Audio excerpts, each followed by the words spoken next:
Hello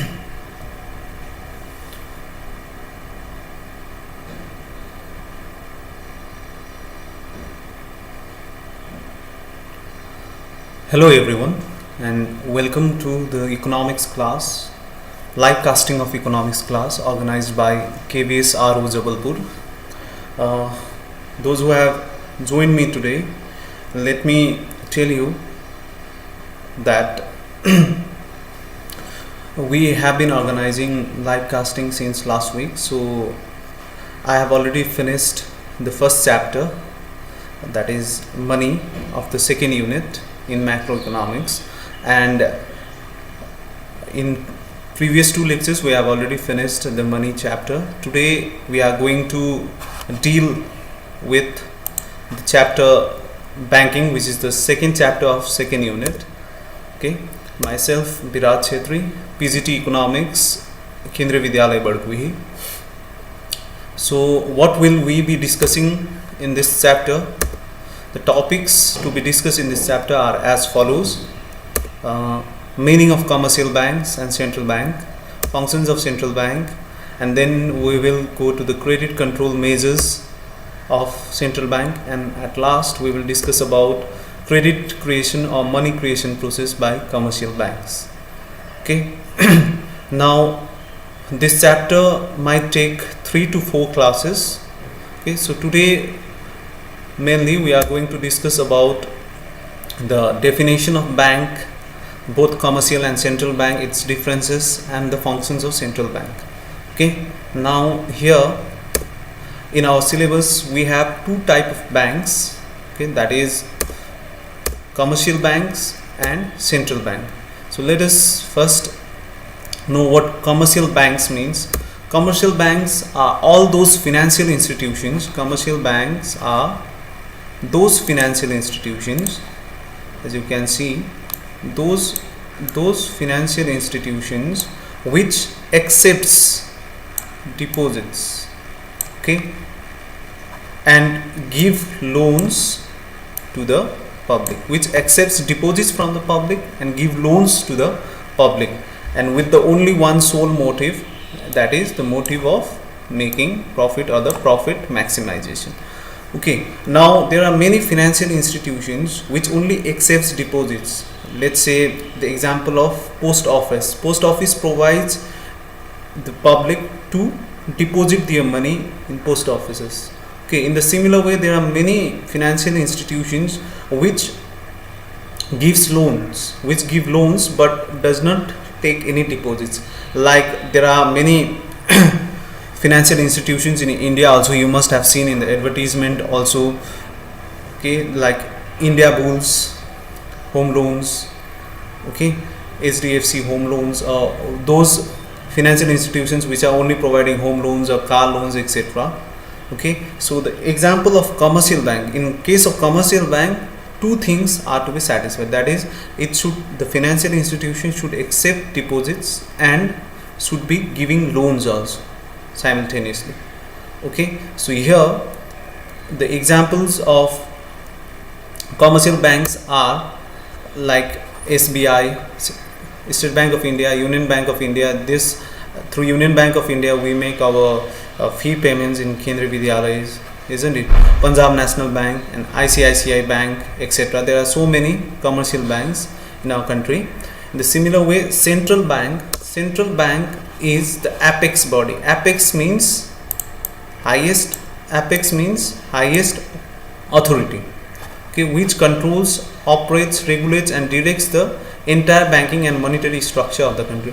It is an institution which controls the entire banking system, which regulates the entire banking system. Let me give you an example of our system itself, Kendriya Vidyalaya Sangathan system. We see that there are so many Kendriya Vidyalayas, more than 1100 Kendriya Vidyalayas in India and abroad, isn't it?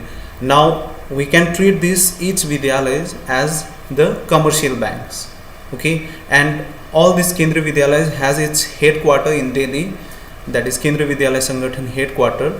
So that headquarter is the highest authority among the Kendriya Vidyalaya Sangathan, and so that in the similar way in banking system the highest authority is central bank, and our country's central bank is RBI, Reserve Bank of India. In the similar way, we can see all the countries have their own central bank. Okay, for example, in case of Bangladesh, the central bank of Bangladesh is Bangladesh Bank. In case of Bhutan, the central bank of Bhutan is Royal Monetary Authority of Bhutan. In case of Nepal, it's Nepal Rashtra Bank. In case of Pakistan, it is State Bank of Pakistan. If we take the example of USA, then it is known as Federal Reserve. If we take the case of England, then it is Bank of England. So each country have their own central bank. Okay, and there is only one central bank in each country, whereas in case of commercial banks, there can be as many commercial bank as possible in a particular country. Okay, this is the definition of the two banks. Okay, two type of banks which we have in our syllabus.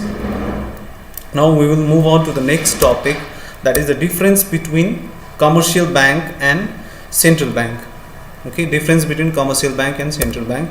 If we see the difference, meaning, in terms of meaning, okay, we have already discussed the meaning of both the banks. That is, commercial bank is a financial institution which accepts deposits from public and give loans to the public. On the other hand, central bank is the authority which controls, regulates, monitors all the banks. Okay, all the banks operating in the banking system in our country or in our country. Okay, status. Commercial banks are just a unit in the banking system. It is just a unit. For example, State Bank of India is one of the unit in the entire banking system in India. Okay. On the other hand, RBI is the apex institution which controls the money market. It is the highest authority which controls the money market. On the other hand, commercial bank is just a unit in the system. Okay. Ownership. Now, in case of commercial bank can be owned privately by a private company, or it can be owned by the government, public sector undertakings. Okay, for example, in India both type of banks do operate. If we take the example of banks like Axis Bank, Yes Bank, Bandhan Bank, okay, Kotak Mahindra, etc., they are all example of private sector. On the other hand, there are certain PSUs, like we have one commercial bank named as Central Bank of India, Punjab National Bank, then State Bank of India. They are all example of government owned bank. Though in this bank also, they are nowadays we see that the share of these banks have been sold to the private sector also, but still more than 50% stake is still with the government. So that's the reason why it is known as PSUs. On the other hand, central bank is owned and governed by the government only. That means it is totally public. Okay, it is totally owned by the government. Central bank cannot be owned privately. Okay. Objective of commercial bank, there is only one sole objective, that is to maximize profit. On the other hand, the objective of central bank is to operate in public interest or social welfare. Okay. Issue of currency. Commercial bank cannot issue currency, but central bank can. You must have seen in your currency notes that you will find that RBI has issued those currency notes. Okay, so central bank has the authority to issue currency notes. On the other hand, commercial bank does not have such power or authority to issue the currency notes. Public dealing. Commercial bank directly deals with the public. That means it accepts deposit from public directly and give loans to the public directly. RBI has no direct connection with the public. We don't go to the RBI or its branches to deposit our cash and withdraw money from RBI. So we don't have any direct connection with central bank, that is RBI. In case of number of banks, there can be many banks, commercial banks in a country, as I have already given an example of SBI, Central Bank of India, Punjab National Bank. There are so many commercial banks operating in India, but there will be only one. There is only one central bank in a country. In case of India, it is only RBI. Okay, Reserve Bank of India. Now moving on, we will be discussing about the functions of central bank, that is functions of RBI, and it is a very important topic in our syllabus, because so far whatever we have discussed, whether it be the definition of commercial bank or central bank, you may get 1 marks question for central bank, defining central bank or defining commercial bank. You may get 3 marks or 4 marks question for the differences. Okay, and but this portion, functions of central bank, is a very important topic in our syllabus, because usually we have seen that the question of 3 or 4 marks does come from this section. Okay, so the very first function of central bank is currency authority or bank of issue. RBI or central bank is also known as the bank of issue. What does it mean? It means that the central bank of the country has the sole authority. Okay, sole power. Authority means power to issue currency notes. Okay, in case of India, RBI has the sole authority of issuing, printing and distributing, okay, through different banks obviously, and distributing currency notes. Keep that in mind, only paper currency notes. Okay, you need to keep one thing in mind, that is paper currency notes, not the coins. Okay, only paper currency notes are issued by the RBI, and that too there is one exception case, that is except 1 rupee notes. 1 rupee notes are produced or issued by the Ministry of Finance. In the similar way, coins are also issued by the Ministry of Finance. Coins are minted. There are so many places in India where the coins are minted, obviously by the Finance Ministry. Okay, so RBI has the authority to issue currency notes and not the coins. Okay, and 1 rupee note. So there are 2 exceptions, that is coins and 1 rupee notes. Okay, other than that, all other currency notes, paper notes, are being issued by the central bank, that is the RBI in case of India. Hope you have understood this.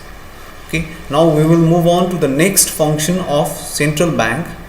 Okay, next function of central bank, that is banker to the government.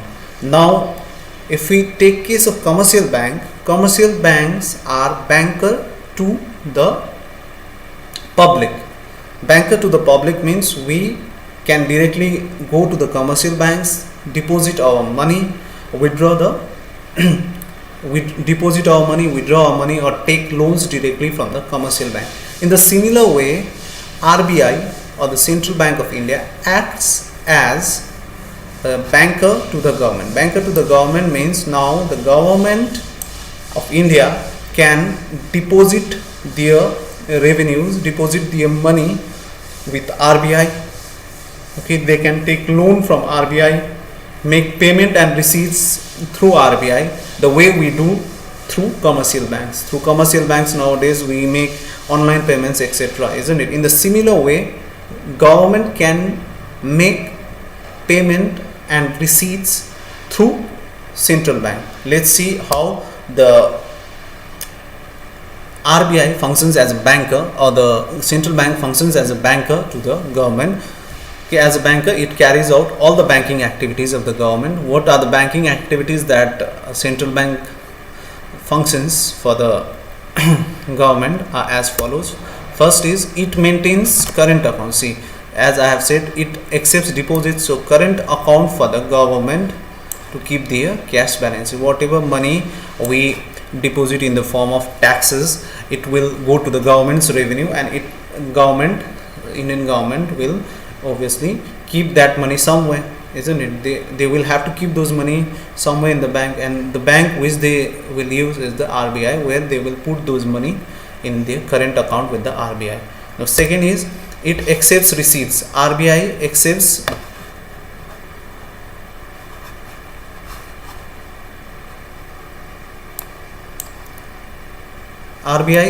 receipts and makes payments for the government. Okay, RBI accepts receipts and makes payments for the government.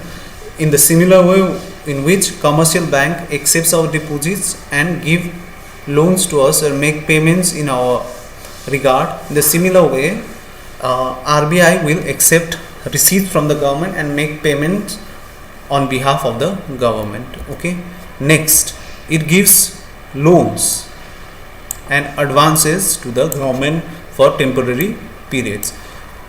In the similar way in which commercial banks gives us loans and advances, the same way RBI will provide loans and advances to the government, okay, for their temporary needs. Okay, so this is how RBI or the central bank acts as a banker to the government. Apart from that, it also acts as an agent for the government. It also acts as an agent for the government, where it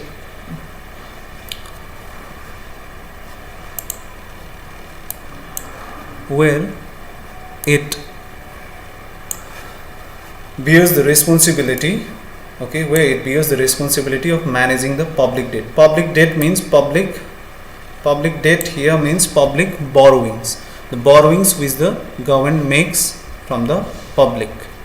Okay, obviously through some sources, from different sources they will collect they will get borrowings, or they will get debt from the public. So how this public debt should be managed? Okay, as an agent, central bank will advise or give advices to the government to manage their public debt. Okay, now next, as a financial advisor, okay, central bank or the RBI also acts as a financial advisor. It advises the government from time to time on economic, financial and monetary matters.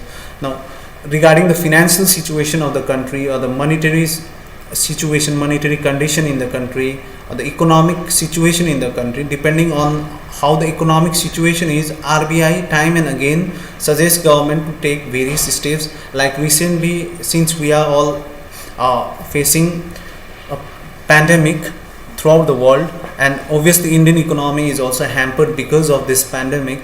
Now recently, if you are following the news, then you must have seen that RBI or the government has brought so many economic packages in order to support the poorer section of the society, and these suggestions obviously has come from the RBI side. And not only that, RBI always monitors about the financial condition or the economic condition in the country, and do give a fruitful or beneficial suggestions to the government, so that the government can implement it and bring back the economy, okay, bring back the economy to normalcy. Okay, hope you have understood.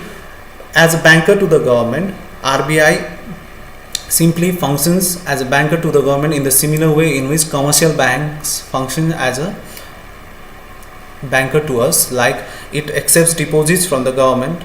Okay, RBI accepts deposits from the government, give loans to the government, it opens a current account for the government. For making receipts and payments, government uses RBI. Not only that, RBI also acts as an agent to manage the public debt of the government, and it also advises government time and again regarding the financial, economic and monetary situation of the country. Okay, hope you have understood this. Now we'll move on to the next functions of central bank. Next function of central bank, that is bankers bank. Okay, the RBI or the central bank not only functions as a government's bank, but it is also a banker to the bank. Bankers bank means, in the similar way as we are banking with our commercial banks, the commercial bank will bank with the RBI. Means it is the bank of all the banks. Okay, RBI is the bank of all the banks. So how will it function? How will it operate as a banker's bank? We will see. Okay, the central bank act as a banker to other banks. Okay, so how it is bank of the banks? We'll discuss about this. In three ways it acts as a banker's bank. First is custodian of cash reserves. What does the word custodian means? Custodian means keeper or protector. Okay, so what happens is, all the commercial banks are required to keep a certain amount or the certain portion of their deposits with the central bank, that is with the RBI in case of India. Okay, and as a result of that, these cash reserves are protected. or kept safely by the RBI. That is the reason why it is known as the custodian of cash reserves or the keeper of cash reserves. Okay, now I'll explain this how the commercial bank will keep their portion of their reserves with portion of their deposits with the central bank. Okay, let's take an example. Let's say that a particular bank, let's say SBI, has the total deposit of 100 crores. Okay, rupee 100 crores is their total deposits, including savings, current and time deposits. Its total deposit is, let's say, 100 crores of rupees. Okay, fine. Now if the portion decided by the RBI is such that this bank have to keep 4% of their deposits with the RBI, then what happens here? Out of that 100 crores, 4 crores of cash will be kept by State Bank of India with the Reserve Bank of India, that is with the central bank. Okay, so this particular ratio, that is this particular percentage of total deposits which the commercial bank have to keep with the central bank is known as cash reserve ratio, CRR in abbreviation. Okay, CRR in short form, it is known as cash reserve ratio. Cash reserve ratio is the portion of the total deposits of the commercial banks which are to be kept with the RBI in the form of cash. Okay, the percentage keeps on varying. We'll discuss about it when we will discuss the next topic next day. Okay, now first function as a banker's bank is that of custodian of cash reserves. Custodian simply means keeper or the protector. Okay, keeper or protector in the same way as RBI will collect cash reserves from the commercial banks and will keep it safely. Okay, will keep it safely. Now we'll move on to the next function within the banker's bank, that is the lender of the last resort. Last resort means last hope. Okay, last hope. Now sometimes what happens is the commercial banks are in desperate need of money. Okay, let's say Punjab National Bank is in desperate need of money to meet its financial requirements. Financial requirements here means if let's say all the depositors or the customer comes on the same day to withdraw their money, then obviously a commercial bank will not have enough money to give it to their customers, isn't it? So what happens here is commercial banks will keep on searching for money from other banks, other commercial banks, and if they fail to meet their requirements from other banks, what they will do is they can always approach central bank, that is RBI, and ask for loans in order to meet their immediate financial requirements. That is the reason why RBI is also known as lender of the last resort. Last resort means last hope, final hope. If RBI can't do it, then no bank will be in a position to help that particular commercial bank. So RBI is the last hope for all the bank. If they fail to meet their financial requirements by any means, okay, or from other sources, they can always approach RBI, because RBI is already keeping a certain portion of that particular bank's cash reserve.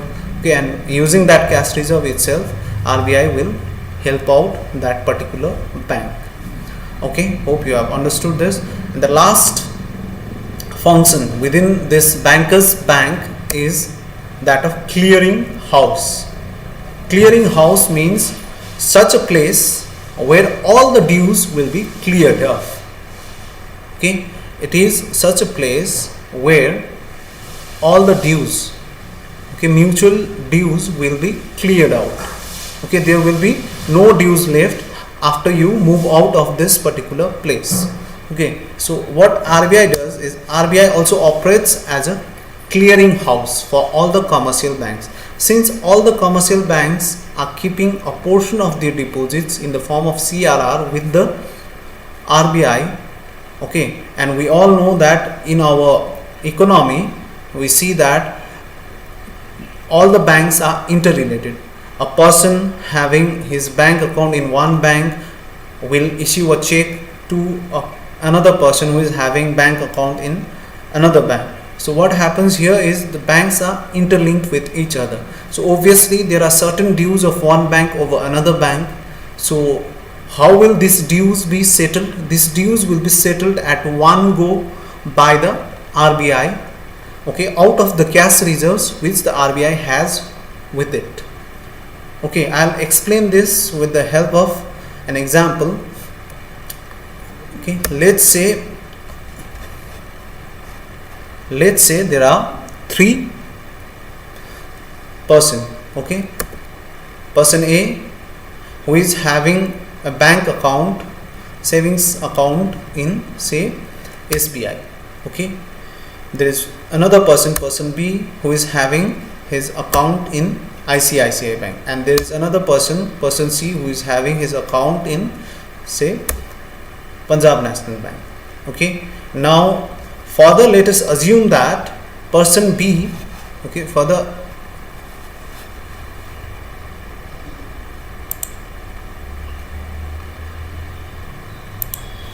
let us assume that this person B, okay, purchases something from person A. Okay, let's say that person B purchases something from person A and he is purchasing that product worth of rupees 5,000, okay, from person A. Okay, he is purchasing a product which is worth rupees 5,000 from person A. Okay, and he makes the payment in the form of check. Okay, he is making a check payment. That means since he is having bank account in ICICI Bank, he will obviously issue a check of ICICI Bank. So he issues a check of rupees 5,000 of ICICI Bank and give this to person A, okay, who has account in SBI. Now this person goes to his bank, that is SBI, and deposits his check, which is obviously in the form of ICICI Bank's check. So he will deposit that check in his account and SBI will encash that 5,000 rupees into his account. But see, the money which SBI is encashing into his account, person A's account, is actually the money of SBI, but this person is giving the money from ICICI Bank. So obviously ICICI Bank owes 5,000 rupees to SBI. That means ICICI Bank has a due of 5,000 rupees to be paid to SBI. Okay, hope you have understood this till here. Okay, now ICICI Bank is supposed to give rupees 5,000 to SBI. It is a due on ICICI Bank. Okay, further let's say that C and B are also exchanging certain products. C is purchasing some product from B. Okay, C is purchasing some product from B and the product is worth rupees 10,000. Okay, it is worth rupees 10,000. C is purchasing from B. Okay, now person C has his account in Punjab National Bank. Okay, person B has his account in ICICI Bank. Now this person C will give this 10,000 rupees in the form of check payment, to person B. Okay, but person C has bank account in Punjab National Bank, so he will issue a check of Punjab National Bank to person B. Person B will take that check and go to his bank, ICICI Bank, and deposit that check in ICICI Bank and gets that 10,000 in cash into his account of ICICI Bank.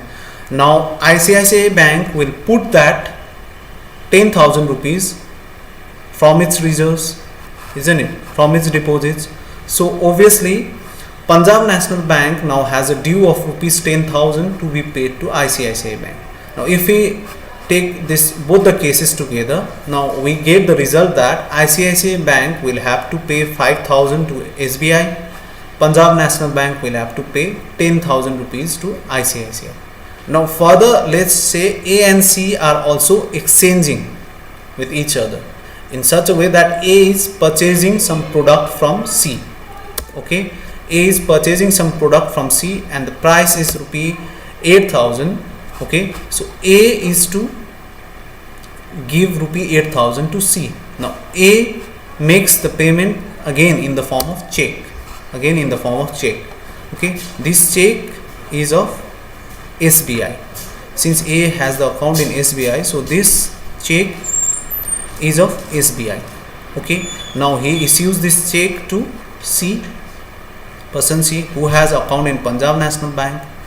Okay, now this person C will take this check of SBI, that is 8,000 rupees check of SBI, and goes to his bank, Punjab National Bank, and deposits this check in his account. Punjab National Bank encashes that 8,000 into his PNB's account, but Punjab National Bank has not received this 8,000 from SBI. So what happens here is SBI has to pay a due of rupees 8,000 to Punjab National Bank. So if we take all these three cases together, then we will come to know that ICICI Bank have to pay 5,000 to SBI, ICICI Bank has a due of 5,000 to SBI, Punjab National Bank has a due of 10,000 to ICICI, and SBI has a due of 8,000 to Punjab National Bank. Further, if we see that since Punjab National Bank is to pay 10,000 to ICICI and ICICI is to pay 5,000 to SBI and SBI is to pay 8,000 to Punjab National Bank, what can be done here is SBI can give only rupees 3,000 to Punjab National Bank. Okay, by compensating this 5,000 rupees of ICICI Bank. Okay, since Punjab National Bank was to give 10,000 to B, instead of giving 10,000, if Punjab National Bank only gives 5,000 to ICICI and ICICI does not give anything to SBI, okay, and if SBI gives only 3,000 to Punjab National Bank, then we can solve this problem. Let's say only 3,000 is being given, okay, because ICICI had to pay 5,000 to SBI, SBI had to pay 8,000 to Punjab National Bank. So what SBI did was it deducted 5,000 because this 5,000 was to be paid by Punjab National Bank to ICICI. So Punjab National Bank only paid 5,000 to ICICI, okay, and ICICI have to pay only rupees 0 because it's that this 5,000 is compensated because of these three transactions. Okay, now what RBI will do here is RBI will find out all these transactions, okay, and at the end it will find that SBI will have to give 3,000 to Punjab National Bank, Punjab National Bank will have to give 5,000 to ICICI, and ICICI will have to give 0 rupees to SBI. Now what RBI will do here is RBI already has the cash reserves of all these three banks, isn't it? So what RBI will do is from the cash reserves of SBI it will transfer rupees 3,000 to Punjab National Bank, and from the cash reserves of Punjab National Bank it will transfer 5,000 rupees to ICICI Bank, and since ICICI Bank does not have any dues, so it will remain as it is. So this is how RBI acts as a clearinghouse.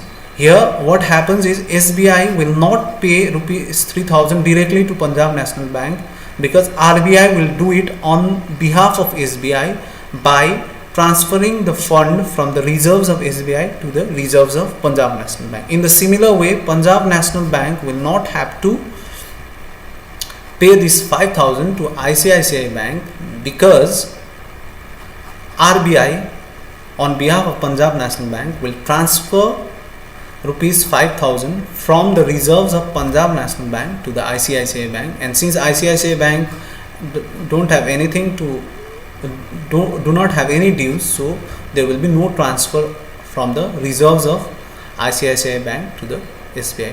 Hope you have understood how the RBI acts as a clearing house. Okay, now this are the functions of central bank. So today what we have discussed is, we have discussed about the definition of central bank and commercial bank with its examples. Okay, we have discussed about the difference between central bank and commercial bank. Okay, then we have discussed about the functions of central bank. Functions of central bank are bank of issue, okay, currency authority, bank of issue or currency authority, then government's bank, and under bankers bank there are three sub functions, that is custodian of cash reserve, lender of last resort, and clearing house activities. Okay, so these were the functions of RBI which we have discussed till now. Okay, since you all don't have the book with you, that is the reference book with you because of the lockdown, and since the NCERT book does not have all these things in detail, so what you can do is you can go to this particular blog or website, that is kvsrojabalpur.in. okay, after going to this site you will go to class 12 and click it. Okay, in class 12 go and click in the subject economics, then go to the chapter banking. There you will find a link of the notes on the chapter banking. If you click on it, you will get the PDF form of the notes. You can download it and prepare a notes out of it, because it is in the form of notes itself. Whatever is required in our syllabus, it is given in the form of notes over there, so you can make notes from that particular site by clicking into that link. Okay, so today we have discussed about functions of central bank. In our next class we will be discussing about the credit control measures of central bank, or it is also known as the credit creation measures of central bank. We will discuss about it in our next class. So for today, this is it for today. This much for today. We have discussed about only functions of central bank today. We will be discussing about money creation process. We will be discussing about credit control measures or the money control measures in our next class. Okay, till then, thank you very much. Thank you.